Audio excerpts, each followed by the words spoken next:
I feel privileged to follow the speaker on bioethics and how education can change, has to change, and how they have a formula for that. First, my pranams to Guruji and to all those who have made this conference possible, because this is a great effort to bring different ideas and creativity into what can be done to make the world a better place. And so I'm really grateful to all those who have made this possible. When we talk about education, generally, the purpose of education seems to be to acquire knowledge or to get skills, to help one to navigate through the societal demands and dynamics of relationships. Uh, in I was perplexed actually in a program uh, when one of the students, I mean, there was an address for students about how they handle their life. And one of the students asked, what subject should I take to be a success in life? Promptly, the speaker said, what do you mean by success? So normally, education is seen today as a tool to get whatever is understood as success. Normally, the success is some material wealth or some material attainment. So to a great extent, education is seen as a tool for enlightenment in the sense it gives you the skills to get whatever you want, to achieve the goal that you want, empowerment, and informed participation. Actually, the national education policy now talks about emphasis on developing cognitive skills and addressing emotional, social, and ethical dispositions. It's very important because now we've started thinking about emotional, social, and ethical dispositions. Before we go into what is education or what is the right education or how it can help in a conflict, when I was trying to understand how the thought process has been, I found that the great philosopher, of whom I have great admiration, Bertrand Russell, says that the goal of education must be wisdom. Now, we talk about knowledge, and then I find this word wisdom. So I started wondering what is this wisdom that he's talking about. So he says education must be directed at gaining wisdom, for it enables the individual to discern and aid in creating harmony. So that means knowledge is something more than just, wisdom is something more than knowledge because it enables a person to discern.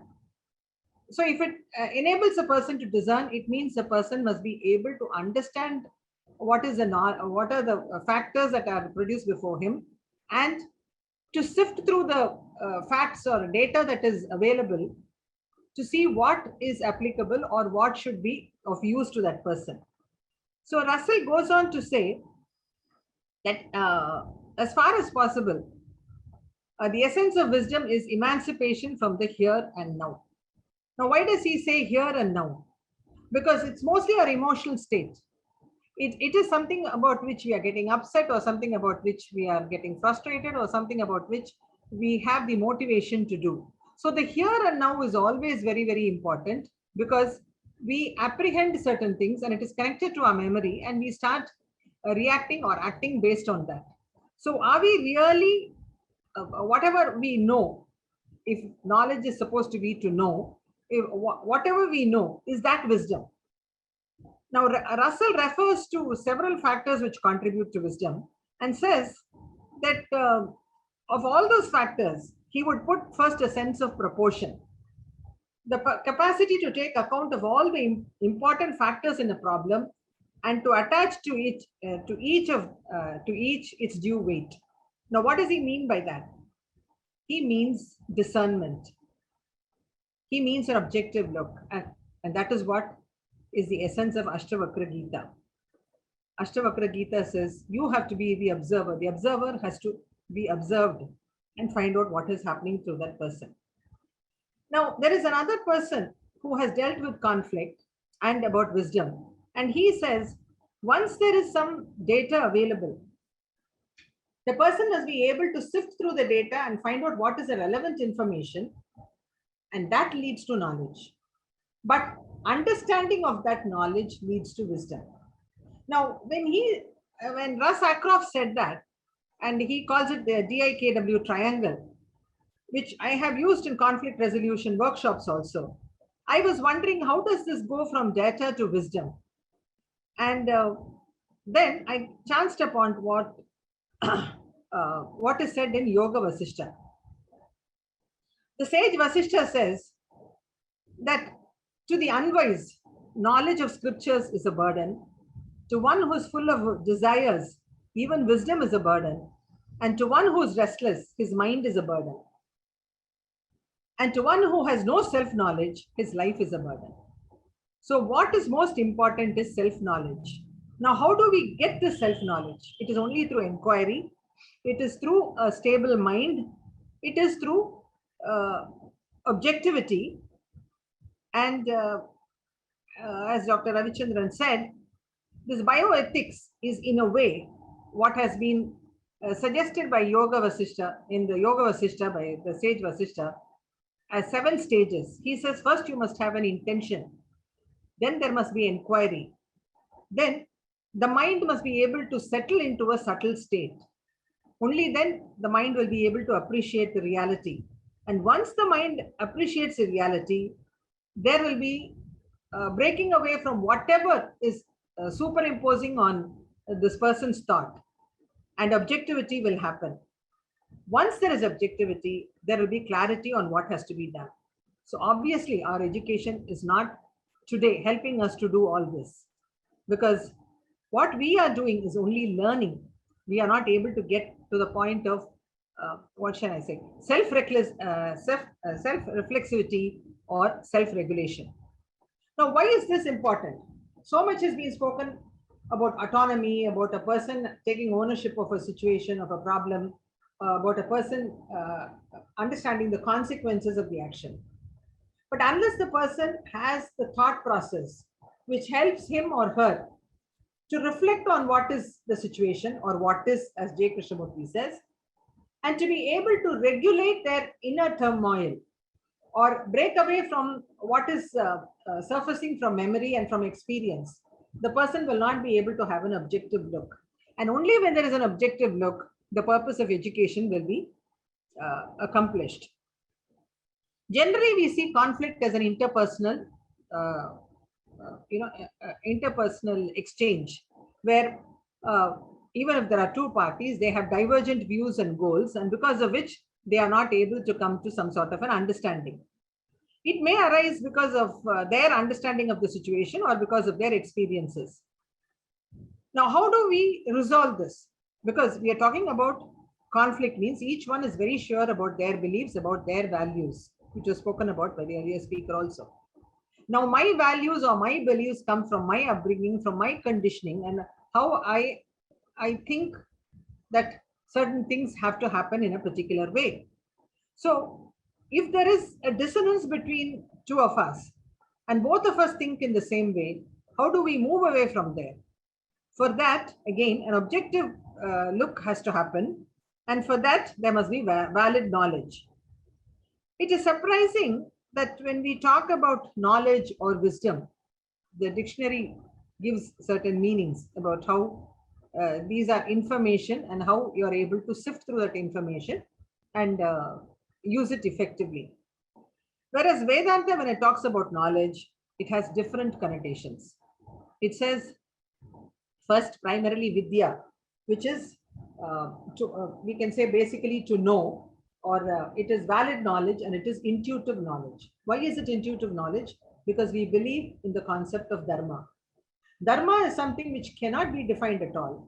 But depending on the situation, depending on the context, what is possible or what should be done or what ought to happen there is what is conceived as Dharma. So Vidya, in a sense, helps us to understand or have a grasp of the valid knowledge and is intuitive knowledge also. The next concept is Jnana. When we say Vidya, yes, there's a lot of material there which we imbibe and we try to connect with something. But Jnana is something more of knowing and experiencing of what is known. It takes us to the cognitive state where it is more than knowledge. It helps us to understand what is the situation there. It requires consciousness. So there is an element of awareness, there is an element of attention, and there is an element of alignment. So unless we are aware, unless we are focused on what is happening, so attention, and unless there is an alignment or uh, getting it together with the right in the right path, we will not be able to do a proper act.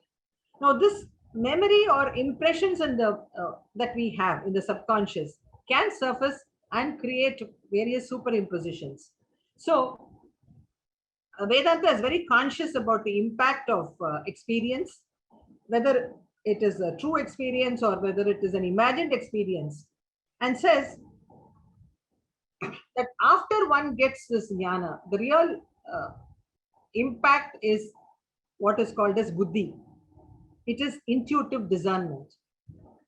Unless we are able to sift through the information and see what will be relevant and how it can be done, then there is no reason to have to acquire all this information at all. So after all this comes prajnana, where it is reasoning and inference teaming up with consciousness. So it is something more than wisdom, more than knowledge, more than wisdom. It is a level higher than that, where you feel the impact of whatever is imbibed, whatever is internalized, and an internal harmony sets in because of that, because of which there is no vibration due to the other superimpositions at all. Today, a lot of neuroscience and neurobiology have thrown up information about consciousness, and quantum physics has also thrown up a lot of research on this, and they have all been able to connect it with consciousness. So is our education really connected with this? Unfortunately, it is not. It is because of that conflict is conceived, as one person said, that it is an experienced and expressed struggle between two or more independent parties who feel threatened due to perception of divergent and incompatible goals. There are scarce resources and there are concerns about attaining their goals. Now, what does this mean? I see the other person as a threat. I feel that my space has been occupied, or there is some threat to my the space that I'm entitled to the resources that I'm entitled to, and there is a barrier for me to attain my goals. Why is that? Because I don't have confidence in myself, or I have not realized what I really need. How do I get that? I will be able to get that only when I am able to stop looking at the other person as a threat, but understand what is the dynamics between in the relationship between both of us. It is surprising that Sanskrit uses the word samgarsha for this sort of a dissonance. Let's say it's a dissonance, not a conflict. Now,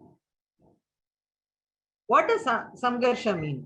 It means friction, hostility, contest for superiority, and so on. So it's more of an samgarsha is more related to an action arising out of perception of positions. That is why we have this dialogue. What has been propagated by our philosophy is for two persons with divergent views to exchange their views through a dialogue, to help each other to understand the other person's perspective. Whereas a conflict, the word conflict itself shows that both the persons are standing at two ends of a spectrum and are not willing to move forward. Whereas samgarsha shows that yes, there is a difference, there is a friction, there is a sense of hostility, but there is no fear or aggression.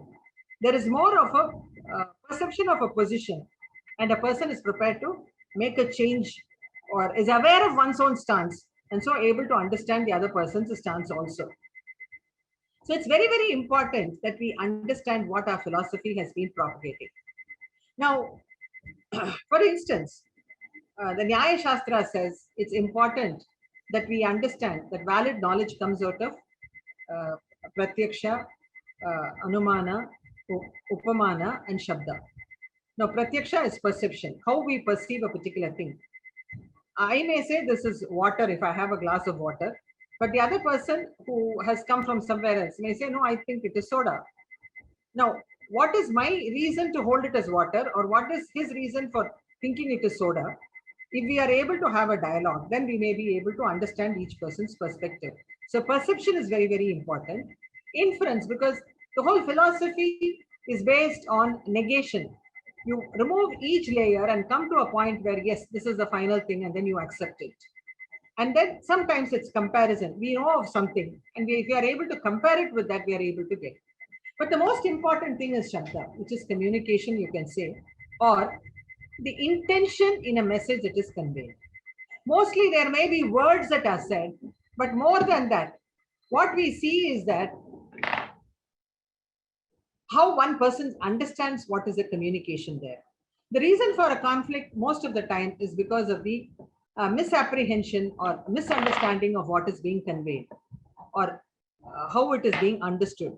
So once we feel the need for clarity, it is essential for the person to understand that they have to listen to each other, and they have to understand where this kind of positioning is coming from.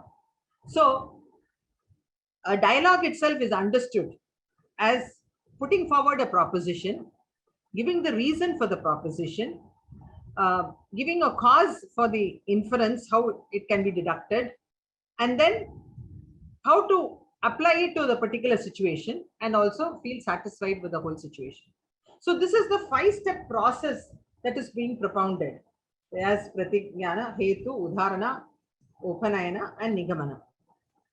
What better can we have? Because in mediation, what we do is we get the facts, we find out how the construct has happened, how the person has been able to frame that particular situation or the difference of opinion in a particular way. We try to deconstruct, and then once we get into the basics and understand the whole situation, we try to reconstruct the whole thing.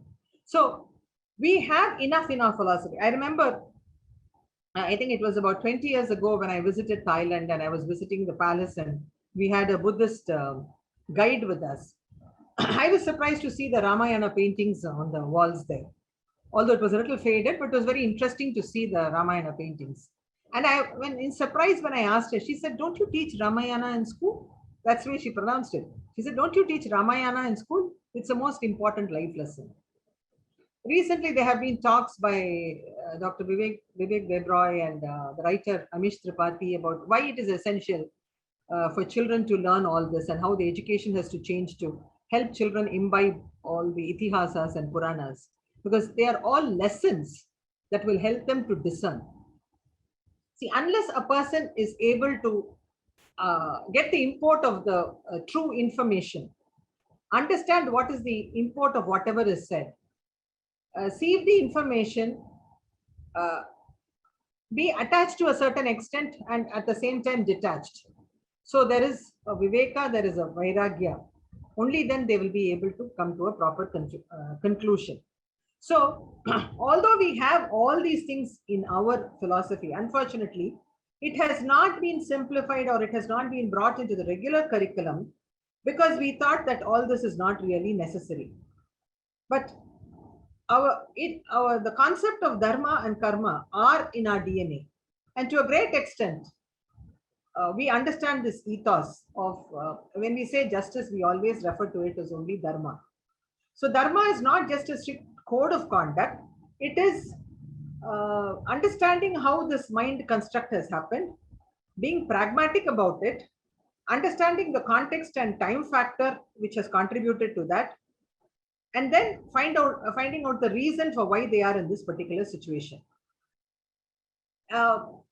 As a consequence of sifting through all this information and understanding the mechanics of the brain, Vinod Deshmukh, in his article on homokinetic mind, says that volition involves brain networks making a series of complex open decisions between alternative actions.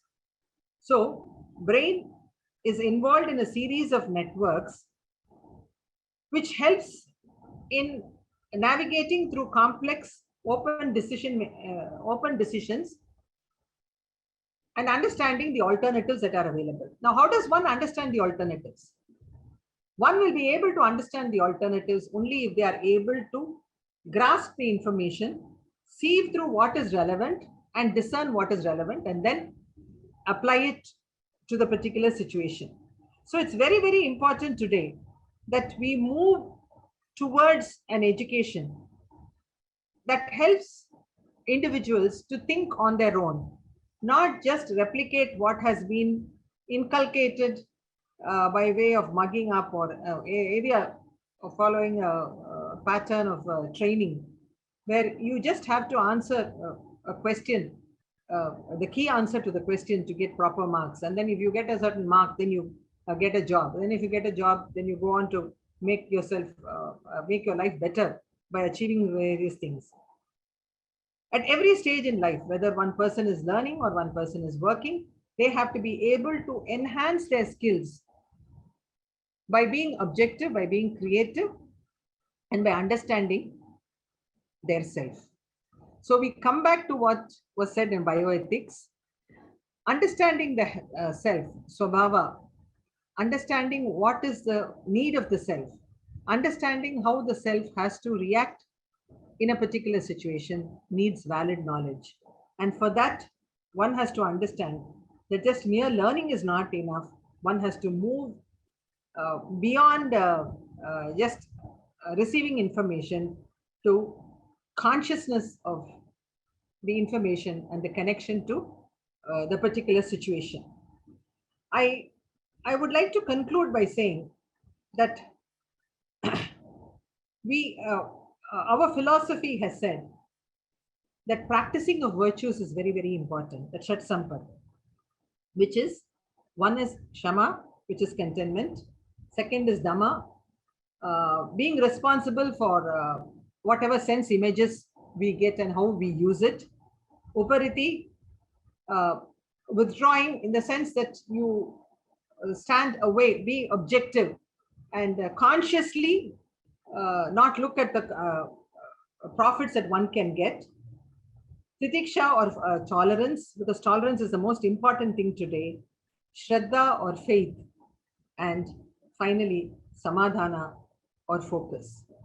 So whatever we do, if we are able to focus, if we are able to be aware, if we are able to be attentive, if we are able to align it with what is necessary for that particular situation, then whatever education we have received would be the right education.